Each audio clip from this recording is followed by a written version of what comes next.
September the 19th, 2005, as part of the World War II Veterans History Project for the Library of Congress. We have with us this afternoon Mr. John K. Severinsen, who's a native of San Francisco, with a first-generation American, having been born to the child of immigrant parents from Denmark. He returned to his native country and lived some years there before the outbreak of the war and joined the resistance, and he's going to talk to us about what it was like to grow up here, go back to Scandinavia, join the resistance, and what happened to him during World War II and since then. Thanks so much for being with us, John. Well, thank you, David. It's an honor to be here. Let me just sort of cover here, prior to my dad and mom deciding to head back to the old country because of the Depression. My dad was in the construction trade and very little going on. So we all went back in '34, and my dad set up a company in Denmark. Of course, I had an older brother and an older sister, so there were three of us.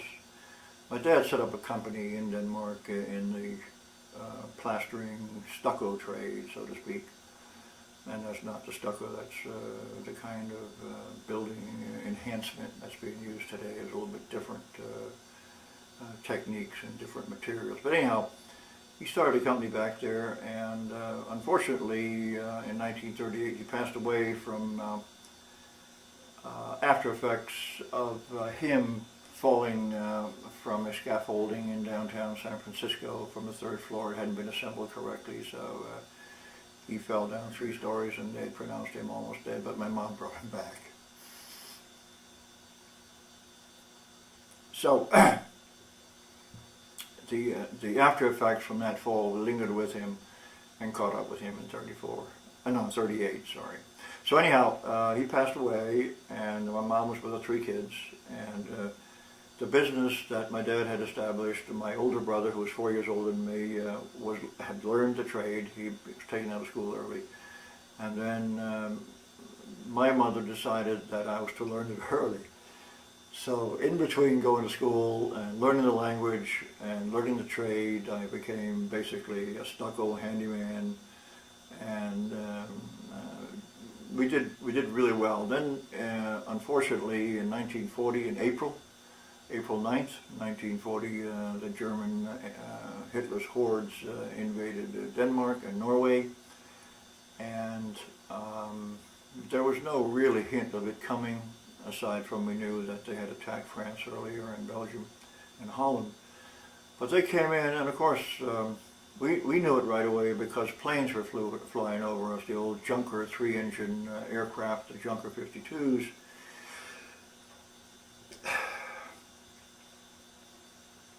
And they came by the hundreds and flew over our home in Jutland, which is a peninsula sticking up from northern Germany into the East Sea and the North Sea.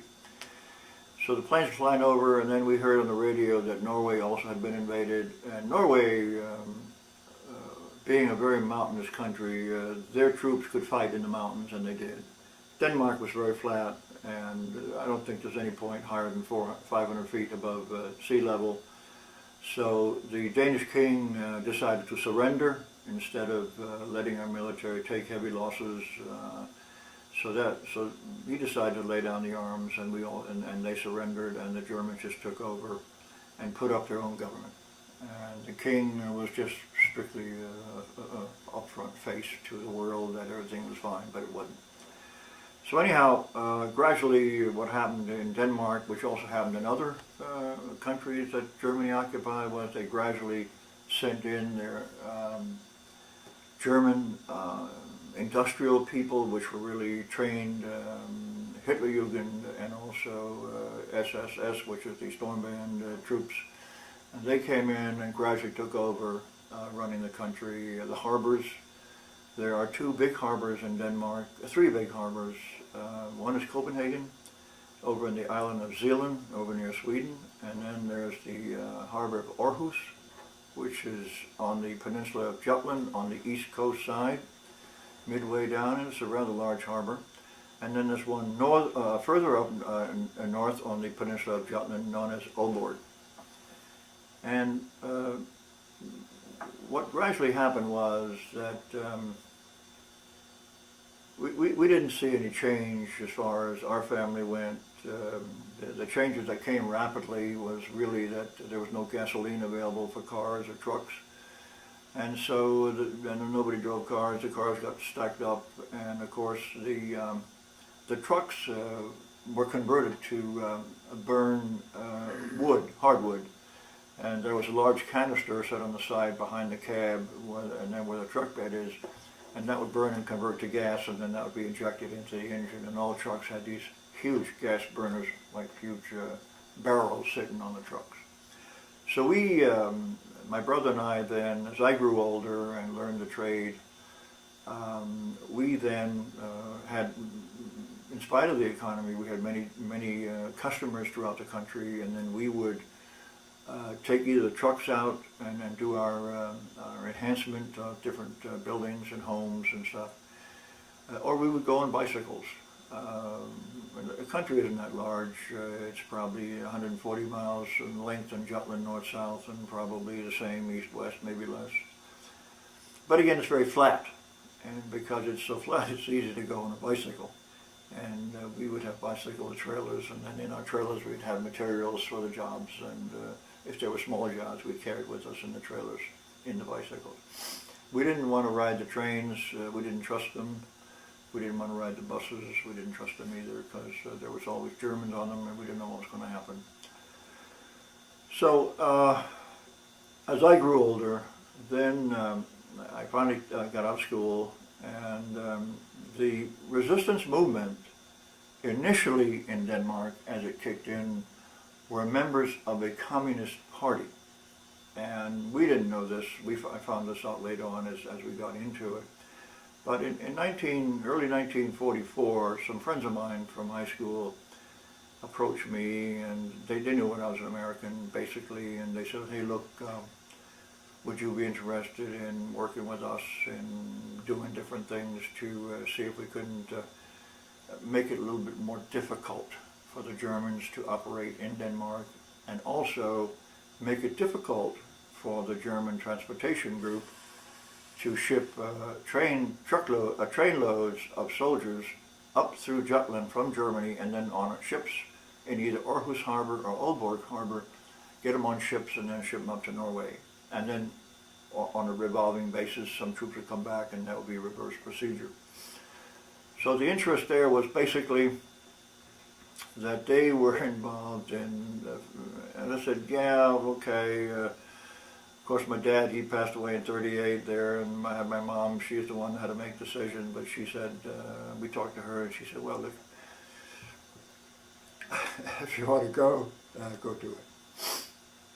So what really happened was, we had sessions in different homes where we'd get together, and we would have leaders that would come in who had been trained by the British, that had been dropped in, and basically these were Danish citizens trained in England and then dropped in to organize and set up the Danish Underground, similar to what they did in Norway and France and Belgium and Holland. So we, in these sessions, we then learned that these friends of mine also were involved in sinking ships. I had no idea. But they both worked, two of them worked in the harbor, Aarhus Harbor, and for a shipbuilding yard. And they managed to occasionally bring a box of tools with them on the shoulder, and in the box of tools was some dynamite. And they sank at least 2 ships that I know of. And so I said, hey, look, I got to help out. I got to get involved.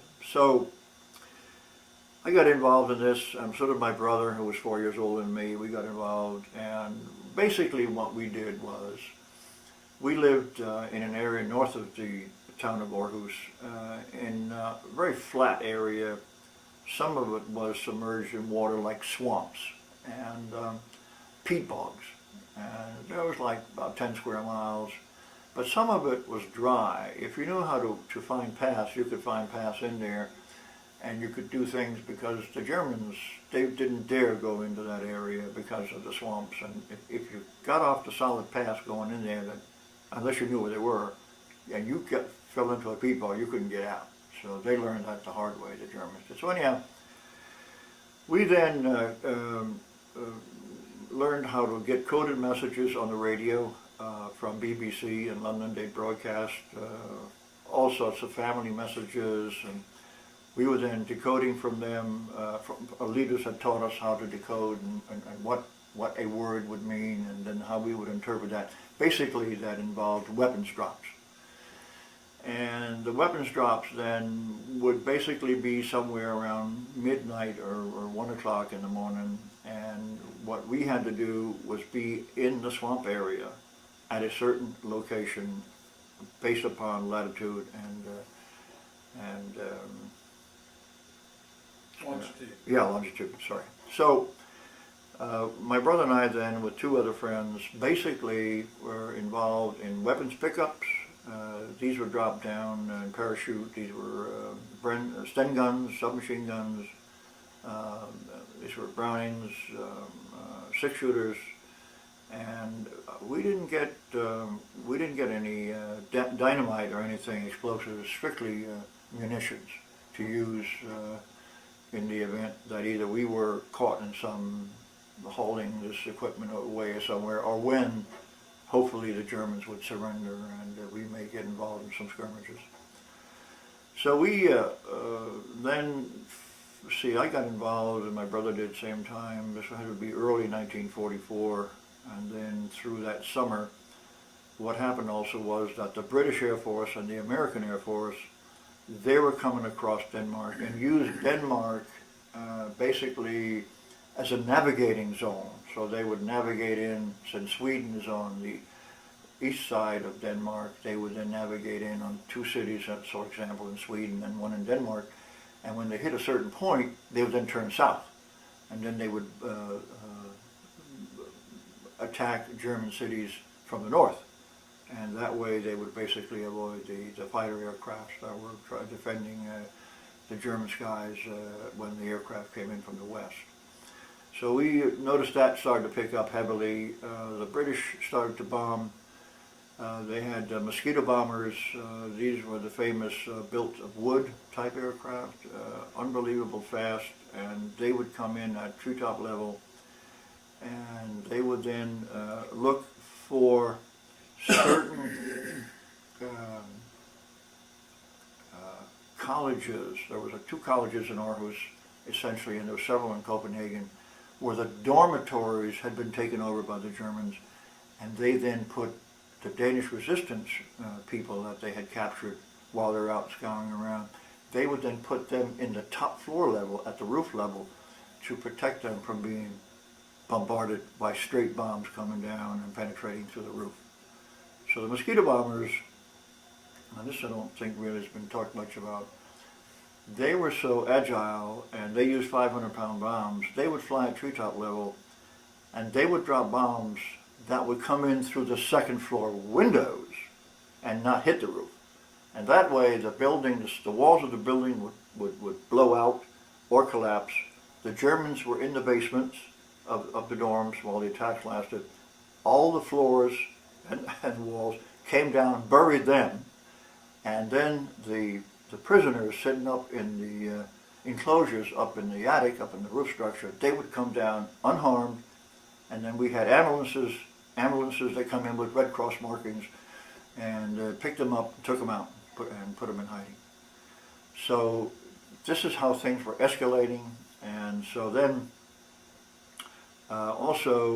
we would go out, and when the weapons were dropped, we would store them in a building close to our home, where we would have our building materials and our equipment that we used to mix materials.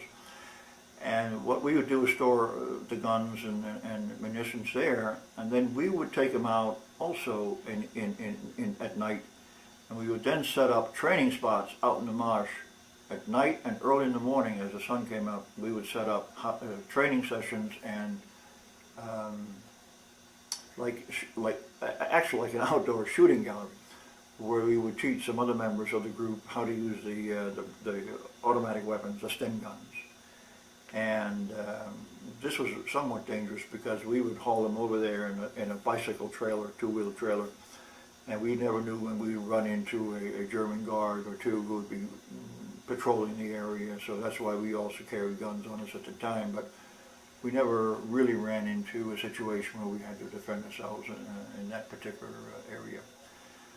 So then we had also arranged as the war, as the American troops and British troops fought their way through Holland and Belgium and into Western Germany and approached Hamburg, went east of Hamburg, and the Soviet Union's troops were coming in from the east.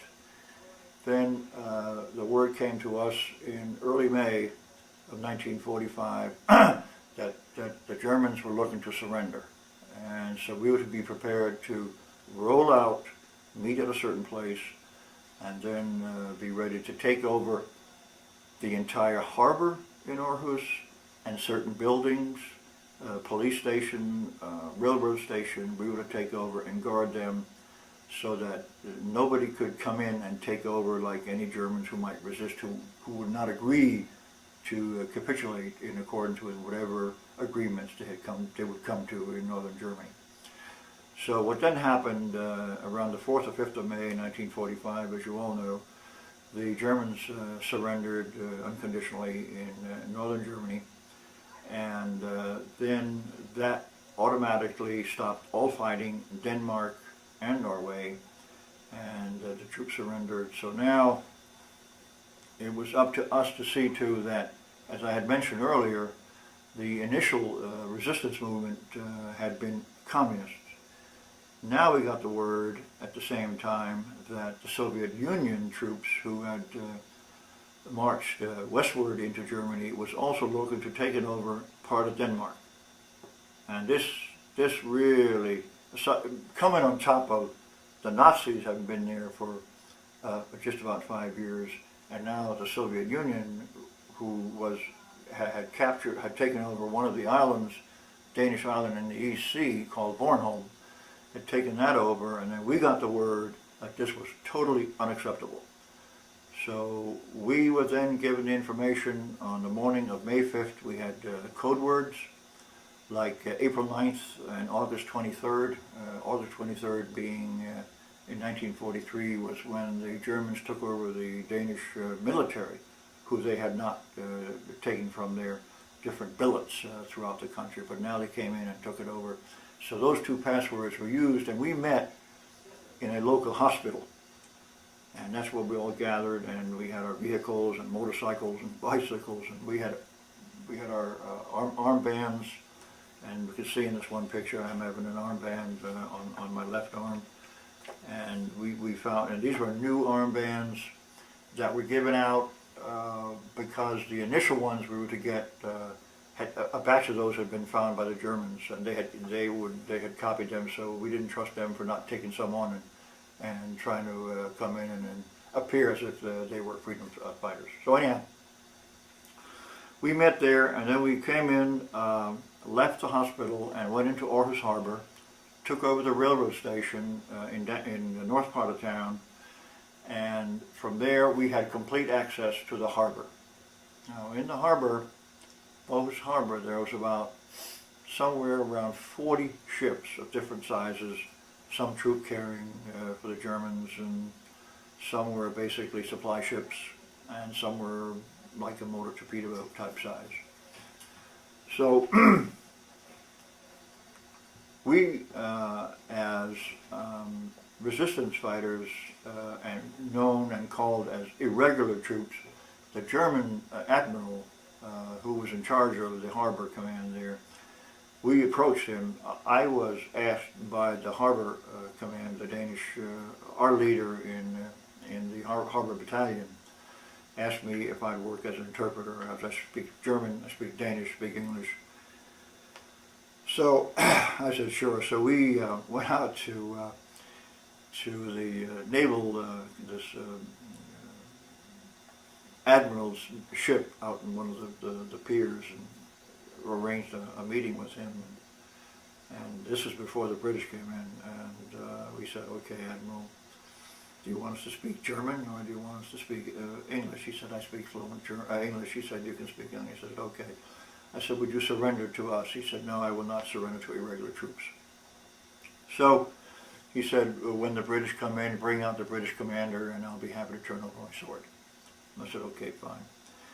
So then, a few days later, the British Navy showed up in some of their fast motor torpedo boats, and they came into the harbor, and they obviously knew where we were, and got a hold of us through their lieutenant commander. He came in and met with our leader, our battalion commander, and said, we're here to be sure that we can take over all the ammunition facilities and all the ships and whatever from the Germans. How do we go about doing this? Who do we see? So my boss, the leader there, came to me and he said, John, how about working with the English who speak fluent English? So why don't you work with the lieutenant commander and his people, and why don't you go out and meet the Admiral and be sure he surrenders his naval command. We did. So we went out there and the Admiral surrendered, and the British then basically took over the command from us so-called irregulars. I then wound up basically as an interpreter for the British command, between the British command and the Danish irregulars. I was their interpreter. And then, interestingly enough, a group of procurement people, Americans, came up from Frankfurt, and they were with the U.S. Army Quartermaster Corps, and they were sent up. It was a captain and 4 sergeants, and they were sent to Aarhus to buy supplies, food supplies for the Americans in the American sector in Germany, West Germany. So they were set up to buy bacon and butter, basically, and they were given rooms in the same building that we had our headquarters in the harbor. And they found out that us irregulars were there, and they wanted to know if anyone could speak English, if they could work it, because they needed an interpreter. Guess what? I wound up as the interpreter. So I was an interpreter for the American squad that was there in procuring butter and eggs and bacon for the American troops. And wherever they went and talked to the trade people and so forth, I was with them. So that went on for, the British eventually left probably a couple of months after, probably in late June or July 45.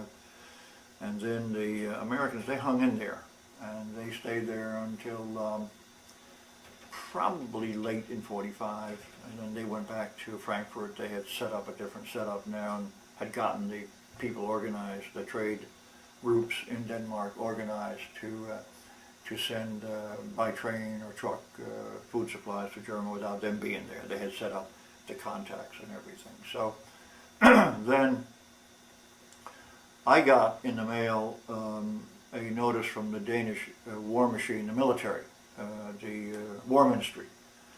And this was in early 46. And they sent me a notice saying that they were going to enlist me in the Danish military. They now were getting back and opening up the billets and military bases. And that since I was a Danish citizen, that they were going to put me through Selective Service procedures. Well, let me go back just a wee bit on that, because the Danish papers that I had, the certificate of baptism was false. Because the only papers I had when my parents came in from the States were my certificate, were my birth certificate and my certificate of baptism, which was in the Danish Lutheran Church in San Francisco. Now that wouldn't fly to show that anywhere during the German occupation, so fortunately one of my friends knew a minister who was in the Danish Underground, and that I should go talk to him and see if I couldn't get some papers that if I ever got picked up, that I could show that basically I was at least baptized in Denmark. So he had no problem with that. He made up a beautiful certificate of baptism that I had been baptized in that church. Funny enough, that church wasn't there when I was baptized, but the date on the baptism. This guy was, I found out later on, he was a top leader in the underground, and they finally caught up with him and put him in a concentration camp. But he did come back. But anyhow, so because I had that Danish certificate of baptism, the Danish Selective Service saw that and said, "Hey, you're a Danish citizen. We're gonna put you in the Danish military." So I said, "No, I don't think so." So I had a motorcycle that we had bought during the war.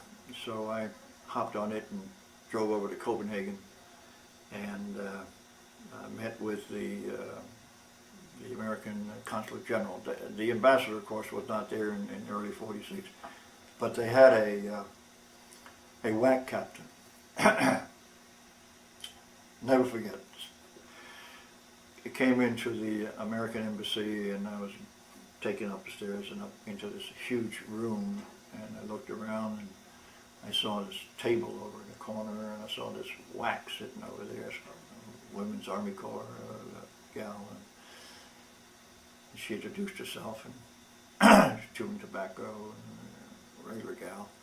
And so I told her what was going on, just like I told her about my Danish certificate of baptism, and the Danish Army military wanted to enlist me, and I said, "I'm an American citizen, and here's my birth certificate, and here's my American certificate of baptism." And I explained everything to her, and she said, "Listen, young man, don't you worry one bit. I'll take care of those SOBs." And she said, "You go back, and I'll handle the whole thing." So about a week later, I had a Danish, I think it was a county clerk or something like that, showed up at our house, and he had some paperwork. And the paperwork said, "This is a notice from the Danish War Ministry that you're hereby relieved of any requirement to serve in the Danish military for 2 years. However, should you come back after the 2 years, then you could most likely expect to be drafted." Well, all I cared about was enough time to get my paperwork squared away so I could get on a boat and get back to the United States. And that occurred in, I think it was late April of '46. I managed to get passage on one of the old Frederick VII steamer going across from Copenhagen to New York. And of course, my brother and sister, they were Danish citizens. They were not born in the U.S. They'd been born in Denmark before my parents came over. But anyhow, I had decided I was coming back to the States. So I came back cross country in a Greyhound bus because the railroads were on strike. Came into San Francisco where I was met by some neighbors and some friends of my parents who they had stayed in touch with us. And they put me up, and this was in, let's say like in May, or now we're looking at May in '46. And then I got a draft notice, Selective Service, that I was wanted by the U.S. Military. So I said, well, let me think about it. So I thought about it and talked to a friend of mine who had been in the military, and he was now out of it, and he'd been discharged. He was a pilot. And so he said, "John, why don't you sign up regular Army? Sign up for 3 years. Nobody's signing up. So go in and sign up, and you'll get all your schooling, your secondary or whatever college you want to go to. They'll pay for it, and they'll pay for your keep and everything. Strongly suggest you do it, and then you can pretty much also decide what branch and what MOS number, which is your specific assignment number, classification number, that you'll accept." So I went downtown to Mark Street to the Army place there, where they were looking for young guys like me to sign up. Of course, I was the only one around. Nobody was signing up. And this gentleman, the sergeant sitting at the desk inside, when I came in, he looked like, "Gee, here's a guy. I hope I can sign him up." So he said, we talked for a while, and I told him a bit about my background. And he said, "What service would you like to be in?" "Oh," I said, "I want to be a military policeman." He said, "You want to be what?" "I want to be a military policeman." I said, I remember these black and white movies I have seen with the military police in their white helmets and white gloves, and their uniform just beautiful, and the 45. I just wanted to be one of those. He said, well, why don't we just enlist you in the infantry, and then later on you can decide whether you want to be in the military police or not. So I said, okay, fine. So I signed up for 3 years and wound up in Alabama, in, let me see what that place is over there, Huntsville, Alabama, for basic training, and that was in summer of '46. And of course, coming from Denmark, I wasn't used to this hot weather, wet weather that was occurring in the summer of '46. But anyhow, they put me through some tests, language tests, and math and stuff like that. The test that I qualified for, I came in tops. I came tops in languages: Danish, German, Swedish, Norwegian, whatever. And then also in the basic math came in very high. So anyhow, they said okay, and that went in my personnel file. So it took 2 months of training in Huntsville, and then they were ready to send me out for my assignment. So I was taken over to G2 personnel, and met a captain there, and he had my personnel folder, and he said, okay, Private, we have 1 out of 2 assignments we can give you. Since you are basically a linguist in German, he said, we're going to give you an MOS 320, which is for linguists, and you have the option of either being sent to Germany and work as an interpreter in the war trials in Nuremberg, or we can send you to Japan and you can work there as an interpreter in the Tojo war trials, because a lot of Germans lived in southern Honshu Island in Japan, and they were obviously would be interested in the proceedings. So what would happen in the trials, it would go from Japanese to English, and then I'd pick up the English and translate it to German, and that would then go to the Germans, who were then listening to what was happening with Tojo and his cronies back in '46. Anyhow, what happened then was, I was there for about a month in Tokyo waiting for an assignment. They finally called me in and said, that assignment's been taken. So we're going to send you to a military government team in southern Japan, in Kobe, which is a big harbor in southern Honshu, Japan. And they said 8th Army has a base there, a commander there, and it's a quartermaster also there, and they have a big supply for our service. Said, okay, fine. So they shipped me on a train to Kobe, and I was there for, basically running, like sergeant of the guard. And then one day I was called over to the major who ran the Kobe base, and he said to me, we don't know what to do with you because you have a 320 MOS number, we don't really know what to do with you. He said, you were sent down here, but we already have somebody else picking up these Germans around here, and it turned out some of them were the ones that Nazis who had fled from Germany in the final days of the war. So he said, I do have, though, a hotel sitting up on the hilltop here, just outside of town, and it's a billets for officers' quarters. Do you know how to run something like that? Do you know how to run a hotel? I said, sure, I know how to run a hotel. Always positive. So he said, okay, the sergeant who's up there, I'm going to take you up there and introduce you to him, and he's going to head back in a month. Let him train you and show you how to run the billets for about 100 officers, and run the kitchens, the restaurant, and the bar. And I said, fine, I really appreciate that, Major. So I wound up basically being the sergeant in charge of the billets for officers from, that was late in '46 until early '49, when my time was coming up. And so I decided just before I was due back to come back. This was like in late February, and I was due to go back in April. And I said, gee, I wonder if I can go skiing up in the Japanese Alps. And so I checked on it, and some buddies of mine who've been up there, they said, yeah, it's great skiing. So I said, okay, not that I know how to ski or anything, I said, I'll go up there and do some skiing. So I went up there and went up to Tokyo, and then got a train out to this mountain range in western Honshu Island there. A lot of mountains, and got on a military truck that took me up to a ski lodge way up above the snow line. And I went skiing.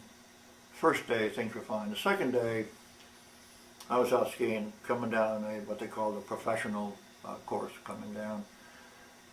And I still had rusty legs, obviously. I hadn't been on skis for a long time. But anyhow, coming down through on this path I was on, coming through a wooded area, there was sort of a tub, a sinkhole in the snow. I couldn't see it.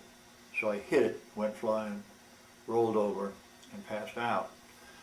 And woke up and when I woke up, I found that my left leg, I was on my back, and my left ski was up, straight up, but my right leg was out of sight. I couldn't see it. It was bent over to the right.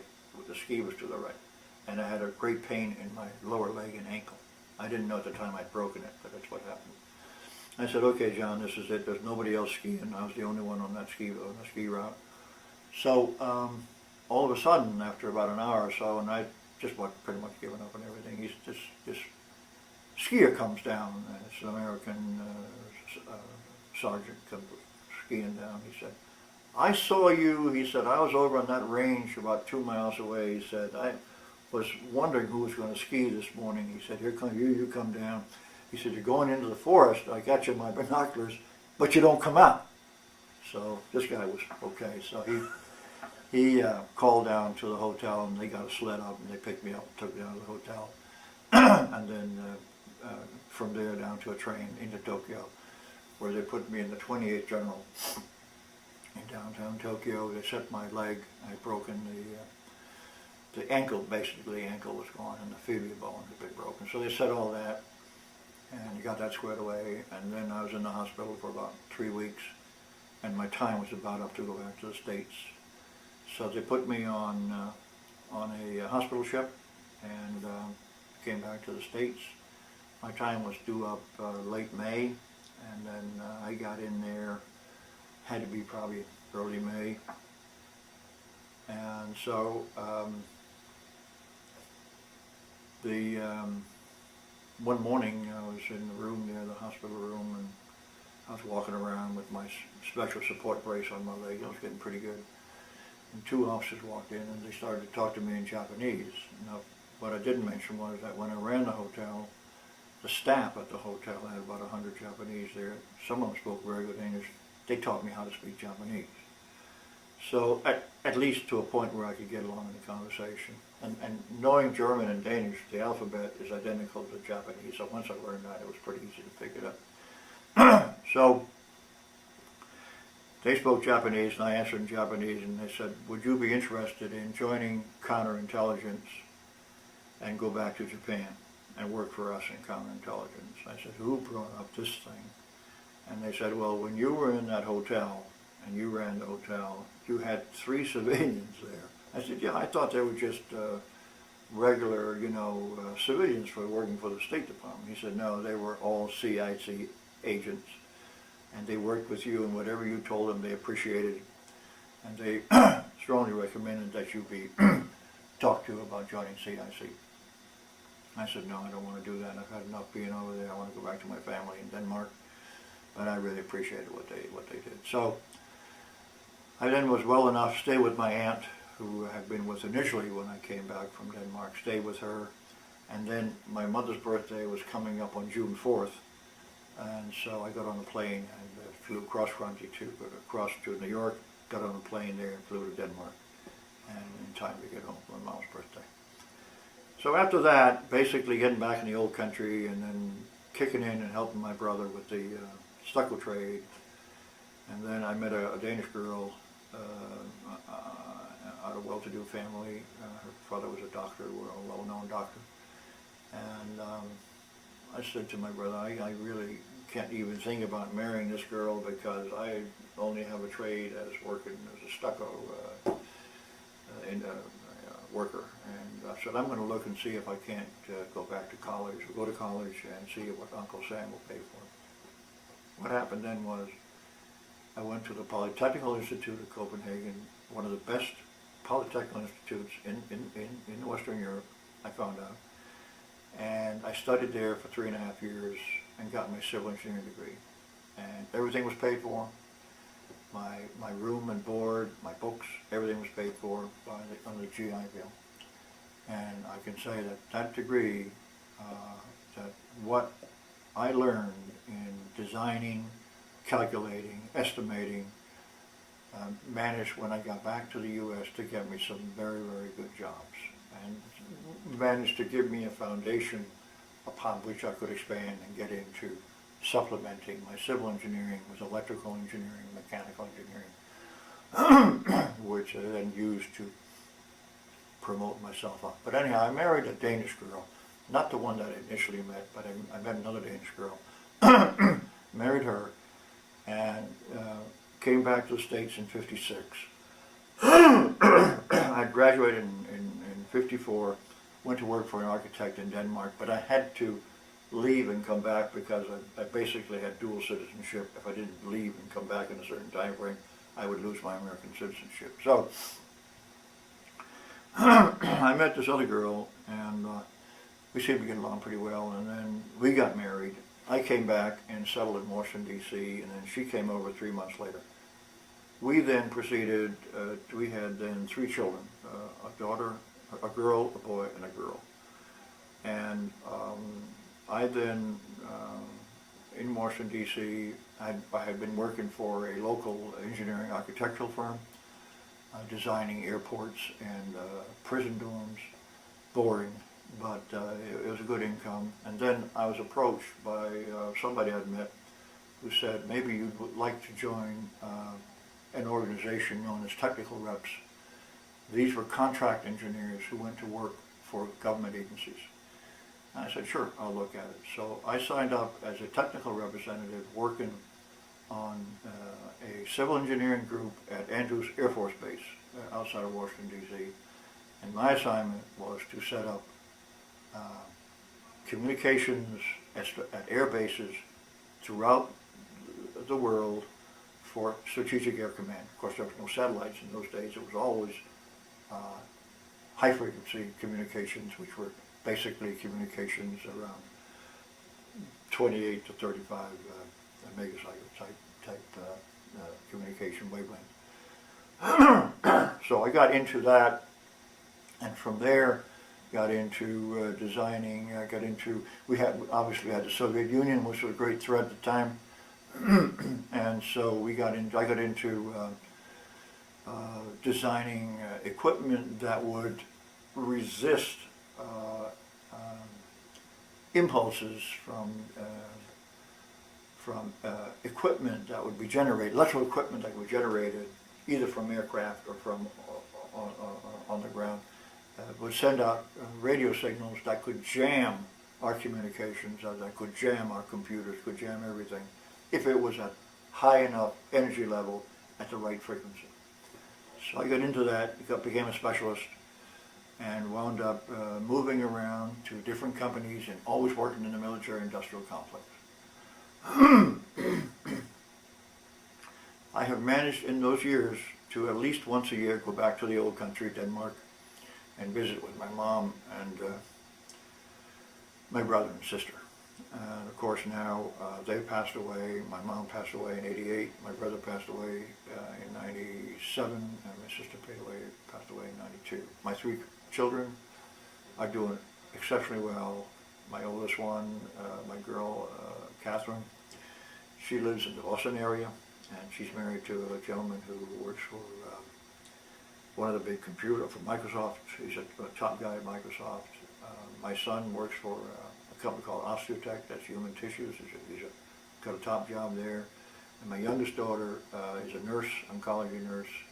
And as I am speaking right now, she's on a plane headed for Russia with her husband to adopt a girl 3 years old in a town called Yaroslavl, which is north of Moscow. I then decided, when the Soviet Union collapsed in 1990, that basically the type of specialty work that I was working on in countermeasurements and protecting military equipment against jamming, that was over with, because there was no more Soviet Union, so there was no more threat that we would have to worry about. And this was back in 1990, and then I went to work for a company on a contract basis to design certain equipment for a year and a half, and then I decided that there was nothing more left in my specialty field, and this was in upstate New York, in Albany, New York area, and so I said, nah, I'm not going to stay here, I think I'm going to retire. And my doctor said, Mr. Severinsen, you should retire, you need to do something else, because I put on weight, I don't look the way I look now. So I moved out, sold what I had, and I had gone through a divorce, very pleasant divorce, no hardship there, and went through a divorce and moved to here to Atlanta, and this was in late 1992. Following my doctor's advice, I have worked in warehouses for computer companies. I currently work for a company known as Wolf Camera. They are owned by Rich Camera, has about 800 stores throughout the country, and I work in their distribution center in Suwanee. I'm a leader in receiving. Nice job, easy, and I work 5 days a week. At my age, I think that's pretty good. And so, as far as I'm concerned, I've had a very successful life. I'm very pleased with what's happened, and I'm pleased with the way that I've managed, with the assistance of 4 specialists and an internal doctor, to prevail on any sort of shortcomings I've had here and there in my system. And right now I am doing extremely well, and I'm very happy, and I'm very pleased to be here and talk to you as I have been able to talk to you. John, I don't think you look any different now than you did back then when you were around 24, 25 That's years right. old. My doctor calls me, John, you're a youthful 80.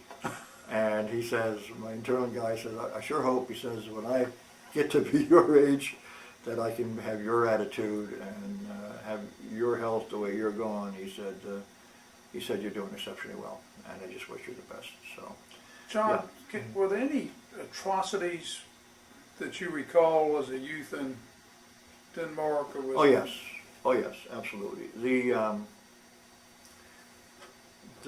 As I was mentioning earlier about the Germans, as they gradually took over the country, they also came in with they called what their hippos, their Hilfspolizei, that's their assistant police. These were basically criminals that they had taken out of jails and put a uniform on them. And basically these were Danish criminals. In Norway there were hippos, there were Norwegian criminals. In France there were French criminals. Put them in uniform and went out and did dirty deeds. If something had happened someplace that the German local government didn't like, they'd send the hippos out and blow up stores, they'd blow up anything, boats, trucks that transported for those stores. If something got to the local German government that they didn't like, they'd go out and do whatever they could to destroy them. Case in point, a commuter train from Aarhus, central Aarhus, out to where I lived. My sister was going to evening college, and she had a girlfriend with her that she always traveled with, and she would go in like 5 in the afternoon and come back at 11. One day, this was in late 44, one day she was going in, and she had a friend with her. No, she was supposed to go in with her friend, and she didn't feel too good. So she called her friend and said, I can't make it, why don't you go on your own? Which she did. What happened then was that when a friend came back from the college, a final class, and got on the train, that particular seat she sat on had a bomb under it, planted there by hippos, blew her up and blew the train up. My sister, fortunately, was not on it. And this was typical for what they would do. You would never know what they would hit, where they would hit. And they always try to put fear into the population and subdue them that way. The Danes, at least in those days, were not easy to subdue, trust me. And so That's why, like I said earlier, my brother and I, when we were out on jobs, we would basically either go in our own truck or we would go on bicycles and not take public transportation because we never knew if they're going to be blown up. Just like very much what's happening today in different countries, you have terrorists blowing up transportation. So that was no different. And these were the German regime and its followers and those who it commanded had absolutely no respect for any life at all. And like I had said earlier, if you can recall, I had mentioned that there when the Soviet Union took over the island of Bornholm, and we in the underground who were not communists, we were then told, and I didn't mention this, we were then told that we were to go out and arrest every one of the members in the underground who were communists. They were wearing lapel pins, which is sickle and hammer. And we arrested about 40 of them that were in our area. And when the Russians, the Soviet Unions, when they found out we were arresting their communist buddies, they pulled off the island of Bornholm. They knew they weren't going anywhere like they were in Eastern Europe, for example, where they came in and settled in.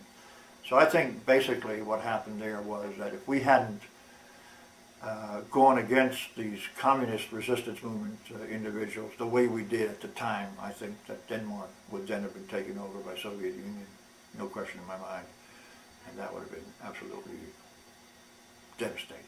Was there any awareness of the concentration camps in Denmark? Oh, absolutely. We had quite a few, like I mentioned, this minister of mine that had given me this birth certificate, he was captured, picked up, and he was sent to concentration camp. A lot of the policemen in Denmark signed up and were in the resistance movement. And a lot of them got caught, and they were sent in and sent to concentration camps. And a lot of them did not come back. And so Denmark was not in any way treated better than any other occupied country that was occupied by Germans, except for the fact that the Germans initially, the first or second year after the occupation, thought that, hey, perhaps maybe if we were a little soft-handed, we could get more help and get more bacon and get more butter and eggs out of the Danes. But that disappeared in a hurry once we found out that they had the hippos running around and doing whatever damage they could. So Denmark, and there is a museum, by the way, in Copenhagen. It's a very, very nice pictorial of all the days and in the years and how there's layouts of uniforms and communications, and there's displays of how the code signals were sent and how they were picked up, and the drops and all that's all in the museum. It's really quite a place to see. So Denmark, remember, Denmark's a very small country, 4.5 million, and flat, and has no way in defending itself from a territorial viewpoint like Norway had. So yes, it was. They got worse and worse as they started to lose a war. And that was no fun at all. You've been all over the world. Yes, I have. And you've seen it from a different perspective than most people in the United States. Yes. What kind of lessons or thought would you like to leave to my generation and the generations of your grandchildren afterwards about what they ought to be on the lookout for in this world? What would you ask them to defend, or how would you like to be remembered to them? Well, my children recognize their dad as a very strong conservative, believing in human rights and self-defense, so to speak, like I have talked about.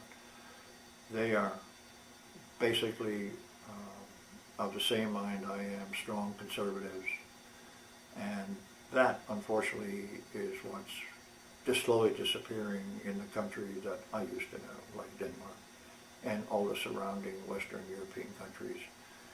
And what's happening throughout the world, in Western Europe basically, and to some degree in this country also, is that we're seeing that the memories of the wars as veterans like myself, as we grow older and disappear, the new generations coming up are not taught in school about what happened in the wars and how we battled to defend and free other countries in the world. And if we hadn't done what we have done in World War I and World War II, we would not be where we are today. And remember this, that when Germany fell and Western Europe fell, guess who saved those countries? The Marshall Plan, the U.S. came in, rebuilt the countries, not in 1 year, but it took 10 years to start to get some sense of balance back in those countries where they could start to stand on their own. John, on behalf of myself, my generation and future generations, I'd like to personally express my appreciation to you for what you did to make it possible for me to grow up and go to school here in the United States while you were fighting as part of the resistance in Denmark. And it's been a real honor and a privilege to have you with us today, and Thank you. it's something I'll cherish forever. Yeah, Thanks so very much. Certainly.